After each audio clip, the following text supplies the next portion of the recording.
Jadi intinya begini, kepingin tahu gambaran orang, perilaku orang lah, itulah sholatnya.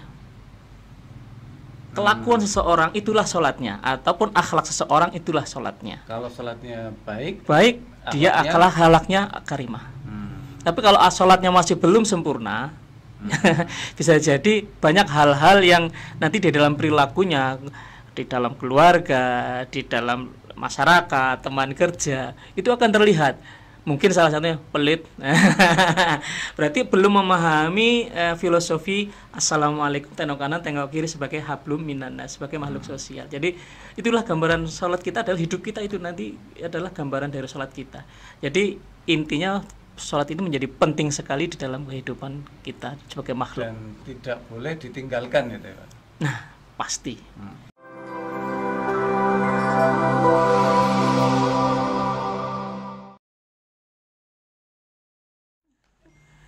Assalamualaikum warahmatullahi wabarakatuh. Waalaikumsalam warahmatullahi wabarakatuh. Sahabat Ceria, kantor Kementerian Agama Kabupaten Kebumen dimanapun berada.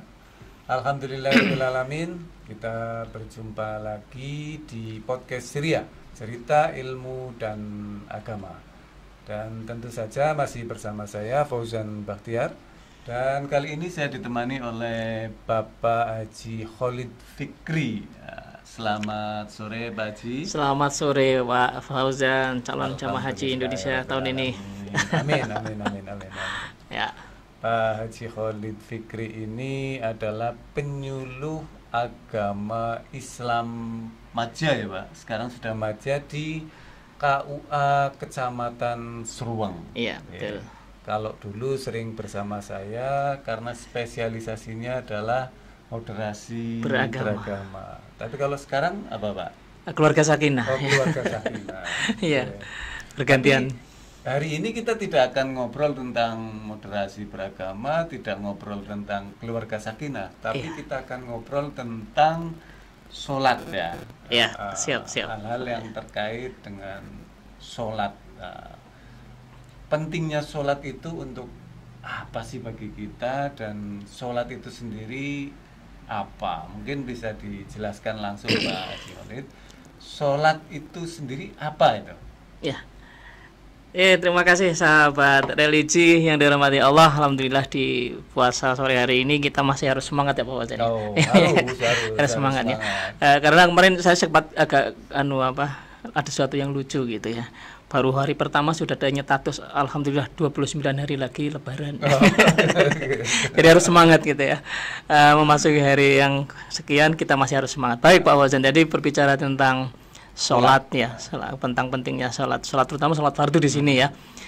Sholat secara bahasa bima'na doa gitu ya. Jadi adalah bima'na doa. Kemudian secara istilah adalah ibadah yang dilakukan, yang diawali dengan takbiratul ihram, kemudian atau otomatis niat itu ya, diawali dengan gerakan takbiratul ihram dan diakhiri dengan salam gitu ya, dengan salam.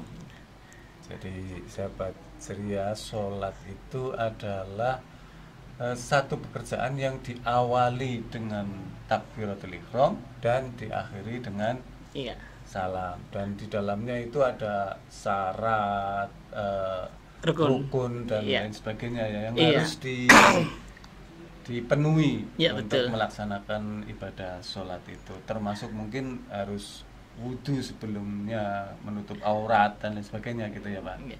Jadi berbicara sholat, istilah itu adalah ibadah yang dilakukan oleh seorang muslim ya. Ini harus berbeda karena di dalam di Indonesia terutama ada ibadah-ibadah, setiap agama memiliki cara ibadah. Bagi kita salah satu ibadah kepada Allah adalah dengan salat. Mungkin bagi agama lain ada yang dengan istilah sembahyang gitu ya. Atau dengan peribadatan yang lainnya. Tapi khusus muslim itu istilahnya adalah dengan salat gitu ya. Jadi salat berbeda dengan ibadah yang lainnya. Sebelum masuk kepada tadi ya masalah syarat rukun, insya Allah kita sejak kecil yang selepas ngaji Quran sudah itu ngaji masalah fikih, insya Allah Safinah dan Fathul Qarib yang lainnya itu sudah paham. Tetapi masuk kepada wilayah sholat itu sendiri bahwa ini adalah sebuah kewajiban. Jadi dari Allah yang menyampaikan wa ma khalaqtul jinna wal insa illa liya'budun. Jadi kewajiban kita adalah beribadah menyembah kepada Allah, salah satunya dengan ibadah yang mahdhah. Ada yang mahdhah masalahnya itu adalah salat gitu Pak Fauzan. Ini sesuai kapasitas kita sebagai abd harus melakukan ibadah gitu. Terus kalau salat sendiri itu pentingnya untuk kita atau pentingnya untuk Allah itu? Bagaimana penjelasannya? Oke. Ini menarik ini. Wah, ini seolah-olah kayak dokter aja nih. Karena kita sebagai abdun, sebagai hamba itu sebagai manusia, sebagai makhluk gitu ya. Itu terdiri dari dua unsur, jasmani dan rohani. Lah disinilah kebutuhan kita. Ibarat kita jasmani kita, asupan kita adalah dengan makan dan minum. Nah, jadi seperti itu. Ketika kita makan dan minum itu adalah asupan untuk jasad fisik ya. Kemudian untuk sisi rohani itulah sholat. Jadi di mana sholat itu adalah sebagai salah satu jalan pemenuhan kebutuhan rohani kita, sehingga kita bisa langsung berhubungan langsung dengan Allah, yaitu ketika sholat gitu. Jadi pemenuhan kebutuhan rohani kolbun kita adalah dengan sholat. Jadi kalau fisik makan dan minum dan lainnya, tetapi kalau rohani adalah dengan ibadah waktu, yaitu sholat. Jadi sebetulnya itu sholat berarti secara tidak langsung justru kita yang butuh akan Tuhan ya. Iya. Sebenarnya Tuhan pun tidak memerlukan sholat kita ya sebetulnya. Mungkin kita nggak sholat, Allah nggak butuh apa-apa kok. Gitu. Jadi Allah tidak butuh apapun dengan kita. Allah hanya mewajibkan. Jadi hak Allah ada disembah. Kewajiban kita adalah menyembah. Jadi wajib itu yang butuh sebenarnya ya kita. Sebenarnya kalau kita tidak sholat, artinya kita melanggar hak-hak kita kepada Allah. Nah, nanti akan tahu sendiri resikonya. Jadi ketika awal pertama kali sholat itu diperintahkan, kita harus kembali ke belakang sejarah tentang peristiwa sholat itu sendiri. Yaitu ketika di Mi'rajnya Nabi Muhammad SAW ke Sidratul Muntaha itu. Nah, itu di situ ada sebuah pelajaran yang bisa kita ambil, bahwasanya Amul Husni, ketika tahun-tahun kesedihan Rasulullah SAW ditinggal paman, ditinggal istri tercinta, betapa sedihnya, maka Allah memberikan sebuah hiburan, sebuah penghargaan, sebuah hadiah yang biasanya perintah-perintah ataupun sampai disampaikan oleh malaikat melalui malaikat Jibril. Di situ Allah langsung memanggil ke langit ketujuh, Nabi Muhammad bertemu sendiri. Perintah itu diperintahkan oleh Allah sendiri, tidak melalui malaikat, yaitu sholat. Dimana negosiasinya awalnya lah ini ilmu komunikasi, ilmu diplomasi. Ketika bertemu dengan nabi-nabi, mendapatkan ilmu pelajaran yang banyak sekali, sehingga salah satunya adalah menggambarkan di neraka itu orang yang meninggalkan perintah yang satu itu, yaitu sholat, juga diperoleh di situ, sehingga dapatlah sholat 5 waktu itu yang seharusnya 50 kali oleh Allah diperintahkan. Begitu Pak Fauzan. Jadi Nabi itu diplesirakan ya. ibaratnya diberikan kesempatan untuk plesir, tapi tidak seplesir seperti kita, karena harus menembus sampai dengan langit ketujuh kayak gitu. Sahabat ceria, kita akan berbicara lebih lanjut dengan Pak Haji Khalid. Mungkin nanti kita akan tanyakan ke beliau manfaat sholat itu sebetulnya apa itu untuk kita. Sebelumnya kita saksikan pesan berikut. Assalamualaikum warahmatullahi wabarakatuh. Undang-Undang Nomor 33 Tahun 2014 tentang jaminan produk halal mengamanahkan seluruh produk makanan, minuman, jasa penyembelihan dan hasil sembelihan, bahan baku, bahan tambahan pangan, dan bahan penolong untuk produk makanan dan minuman yang masuk, beredar, dan diperdagangkan di wilayah Republik Indonesia diwajibkan bersertifikat halal sebelum 17 Oktober 2024, termasuk juga di Kabupaten Kebumen.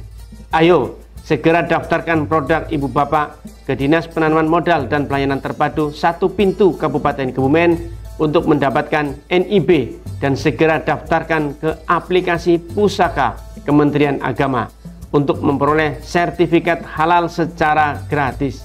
Ayo segera urus NIB dan daftarkan sertifikat halalnya.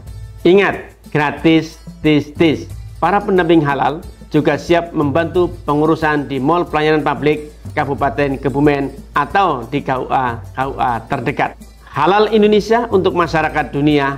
Halal itu baik, halal itu sehat, halal itu berkah. Bupati Kebumen, Aris Sugianto, Sarjana Hukum. Wassalamualaikum warahmatullahi wabarakatuh. Sahabat religi, kita kembali lagi di podcast Ceria. Masih bersama Pak Haji Khalid Fikri. Nah, tadi saya sampaikan pertanyaan manfaat sholat untuk kita itu apa itu Pak Haji? Oke. Manfaat sholat, sahabat religi, bahwa manfaat dari sholat adalah sangat luar biasa ya, karena kembali lagi ibadah mahdoh yang paling kita harapkan, jadi daripada harapkan sebagai jalan menuju cita-cita kita sebagai seorang muslim, yaitu kan visi, kalau bahasa kerennya Pak Fauzan kan visi lah gitu ya. Visi setiap muslim dan muslimah kan Rabbana atina fid dunya hasanah wa fil akhirati wa qina adzabannar. Target goal kita adalah akhirat surga. Karena kan pilihannya ada berapa kalau di akhirat? Ada surga, satu tengah-tengah ada Pak Fauzan. Nah, itu apa? Al-manzilatu bainal manzilatain. Tapi saya pengennya surga. Iya. Kita karena Rabbana atina tidak ya Rabbana fid dunya hasanah wa fil akhirati hasanah. Jadi target goalnya adalah surga. Salah satu kebahagiaan di dunia adalah ketika kita salah satu jalannya adalah dengan sholat. Nah, wasta'inu bis-shabri was-sholat. Jadi kita kepingin bahagia, salah satu jalannya adalah dengan sholat. Yang kedua, kepingin masuk surga, ini salah satu pintu masuk gerbang awalnya juga sholat. Karena di dalam hadis disebutkan awaluma yuhasabu bil abdil yaumal qiyamah as-sholat. Di pertama kali dihisab di hari kiamat kita ditanyakan sholatnya. Ketika sholat kita baik, maka akan baik semua amalnya, dan ketika sholat kita rusak, maka akan rusak amal yang lainnya. Ini mengindikasikan bahwa ketika kita kepingin bahagia, kan tipologinya sa'idun fid dunya wa sa'idun fil akhirah. Kepingin bahagia, sukses dan di dunia dan akhirat. Ada kalanya sa'idun fid dunya, sakyun fil akhirah. Berat ini. Di dunia bahagia, mobil tinggal pilih, tapi sakyun tidak mendapatkan surga. Yang ketiga, sakyun fid dunya wa sa'idun wal akhirah. Nang dunya arep madang biangel tapi bung surga. Nah, ini juga berat bagi kita. Ya, kita pinginnya yang tadi, yang pertama, sa'idun fid dunya, sa'idun fil akhirah. Maka jalan di sini adalah salah satunya sholat sebagai penentu amal yang lain agar kita juga bahagia di dunia, bahagia. Satu, kepingin mendapatkan kebahagiaan hidup di dunia. Nah, gitu. Yang kedua adalah kita kan sebagai makhluk yang memiliki tiga unsur insaniyah atau basyariyah gitu ya, hayawaniyah, ada empat berarti ya, malakiyah dan syaitoniyah. Pasti tidak terlepas dari yang namanya dosa. Maka disinilah manfaat dari sholat. Sholat adalah salah satu sebagai pelebur dosa kita. Dan yang terpenting lagi, sholat itu adalah sebagai penjaga bagi kita. Dari sholat ke sholat berikutnya, Allah akan menjaga kita. Dari sholat Jumat nanti, Allah akan menjaga kita sampai dengan asar. Nah, terus selanjutnya bahwa ketika sholat kan kita harus dalam dimensi vertikal, kita tidak ada yang berusaha untuk khusyuk, tidak memikirkan apapun selain Allah. Artinya kita menghilangkan sifat-sifat buruk kita. Dengan sholat kita artinya bahwa mengambil sifat-sifat Allah yang di situ. Karena sifat Allah yang pemurah, yang rahim dan maha bijaksana. Nah, disitulah peran sholat mengajarkan kepada kita. Yang lebih penting lagi bahwa sholat mengajarkan disiplin. Disiplin ilmu, disiplin cara, disiplin tempat, dan disiplin dalam hal waktu. Itu Pak Fauzan. Jadi penting banget manfaat sholat bagi kita. Ibaratnya kalau kita tidak makan, tidak minum, merasa lapar. Tapi bukan untuk mencari sesuatu yang hilang ya. Iya, boleh saja, karena wasta'inu bis-shabri was-sholat. Nah, itu kan guyonnya ya gitu ya. Jadi guyon-guyon orang ketika mencari kunci mobil nggak ketemu, begitu takbiratul ihram, oh iya nih. Data jamaah, begitu jamaah ketemu ya. Bisa saja karena Allah sudah memerintahkan fasta'inu bis-shabri, mintalah kepadaku dengan sabar dan sholat. Artinya sholat juga sebagai jalan keluar dari permasalahan yang kita hadapi. Jadi way of life di dalam permasalahan kita adalah sholat. Dan yang terpenting lagi, kalau kita sebagai manusia yang ada kalanya bahagia, ada kalanya happy, tapi ada kalanya resah dan gelisah.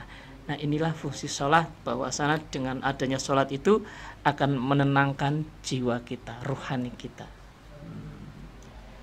Jadi ya memang kadang kan yang terjadi di masyarakat kan, kita sholat tiba-tiba kunci yang tadinya nggak ketemu jadi ketemu gitu.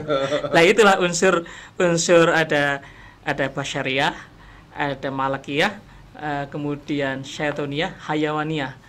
Di posisi mana ketika itu? Padahal kita harapannya ketika sholat ada unsur fikih, ada unsur tasawuf, dimensi fikih dan dimensi itu. Dimensi fikih tadi yang disampaikan di depan oleh Pak Fauzan, ada syarat rukun dan sunah-sunahnya. Nah, itu yang standar fikih. Tetapi standar tasawuf disinilah yang menyebabkan sholat kita itu diterima, Pak Fauzan. Sholat kita diterima selain fikih, ada dimensi tasawuf. Ya, salah satunya di situ adalah ketika orang masuk dimensi tasawuf pertama di dalam sholat adalah adanya ketika sebelum rukun yang pertama yaitu takbiratul ihram, yang kedua setelahnya dan takbiratul ihram, itu ada yang namanya dimensi hudurul qalbi. Hudurul qalbi. Gambarannya begini atau analoginya, seperti kita nyetel TV atau radio ketika channelnya belum pas kan burus, atau naik radio kresek-kresek gitu ya. Hudurul qalbi ini adalah bagaimana kita sudah usul kepada Allah, menghadap kepada Allah, yang dipikir itu hanya Allah. Dan ketika takbiratul ihram, antara lisan, pikiran dan hati hanya satu, Allah. Nah, itulah tiga hal di dalam satu perbuatan yang namanya takbiratul ihram. Jadi hudurul qalbi menghadirkan Allah di hadapan kita ketika akan sholat, tidak ada pun selain Allah. Walaupun di samping kita, di depan kita ada kaos jangan lupa pilih saya. Kadang masih kebaca ya, kita maklum ya, jangan lupa pilih saya gitu ya. Tapi ketika kita sudah hudurul qalbi, menata hati, pikiran untuk ada la ma'budu illallah, la maujuda illallah. Nah, itu sudah seperti itu, harus tahap ketauhidan yang seperti itu untuk bisa ini mungkin, tapi tahapan yang masih sudah mulai lebih daripada yang gitu ya. Tetapi harus kita coba, harus kita lakukan bagaimana tasawuf, aspek tasawuf itu harus kita masukkan di dalam sholat kita agar sholat kita itu lebih sah dan diterima. Nah, ini berbicara sah dan diterima menarik, nanti saya akan tanyakan lebih lanjut tentang sah dan diterimanya sholat ya. Siap. Kita rehat dulu sejenak, kita lanjutkan setelah yang satu ini. Assalamualaikum warahmatullahi wabarakatuh. Undang-Undang Nomor 33 Tahun 2014 tentang jaminan produk halal mengamanahkan seluruh produk makanan, minuman, jasa penyembelihan dan hasil sembelihan, bahan baku, bahan tambahan pangan, dan bahan penolong untuk produk makanan dan minuman yang masuk, beredar, dan diperdagangkan di wilayah Republik Indonesia diwajibkan bersertifikat halal sebelum 17 Oktober 2024, termasuk juga di Kabupaten Kebumen. Ayo, segera daftarkan produk Ibu Bapak ke Dinas Penanaman Modal dan Pelayanan Terpadu 1 Pintu Kabupaten Kebumen untuk mendapatkan NIB, dan segera daftarkan ke aplikasi Pusaka Kementerian Agama untuk memperoleh sertifikat halal secara gratis. Ayo, segera urus NIB dan daftarkan sertifikat halalnya. Ingat, gratis, tis. Para pendamping halal juga siap membantu pengurusan di Mall Pelayanan Publik Kabupaten Kebumen atau di KUA terdekat.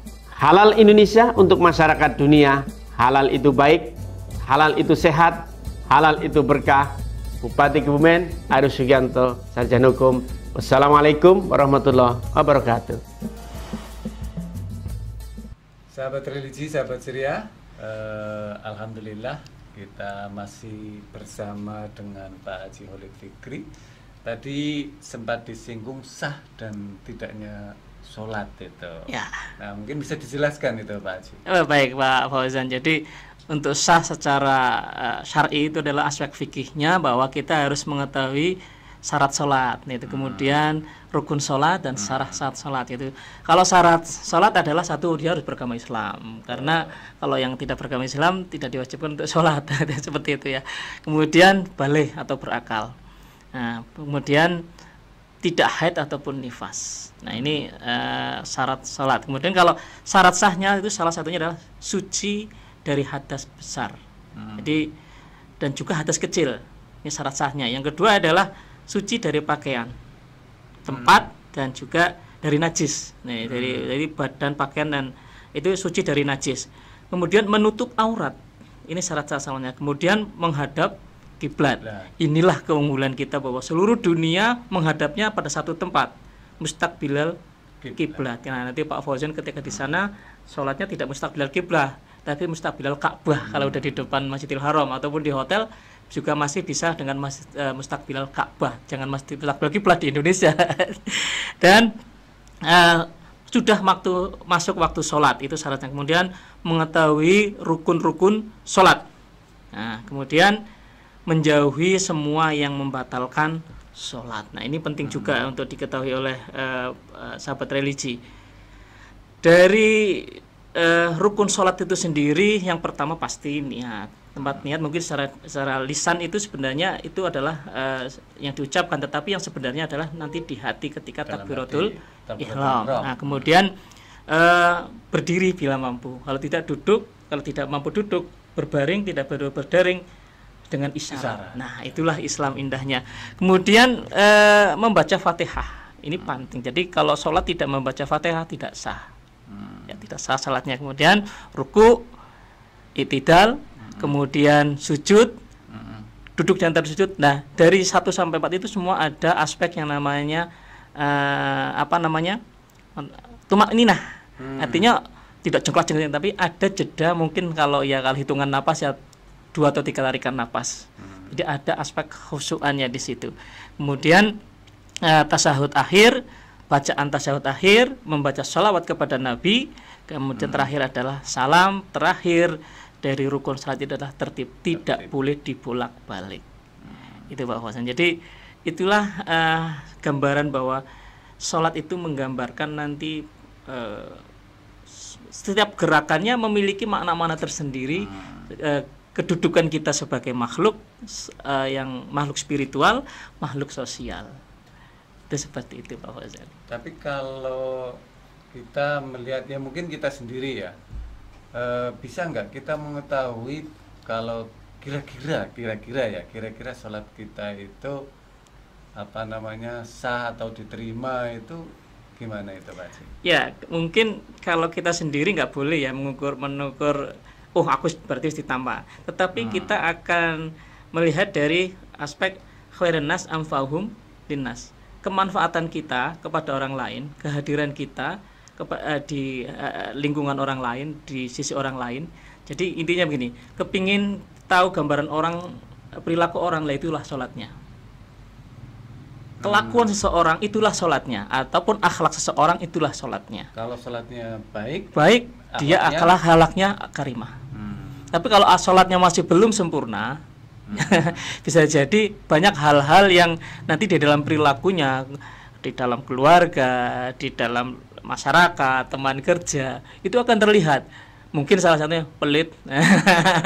Berarti belum memahami filosofi assalamualaikum, tengok kanan tengok kiri sebagai hablum minannas, sebagai makhluk sosial. Jadi itulah gambaran sholat kita, adalah hidup kita itu nanti adalah gambaran dari sholat kita.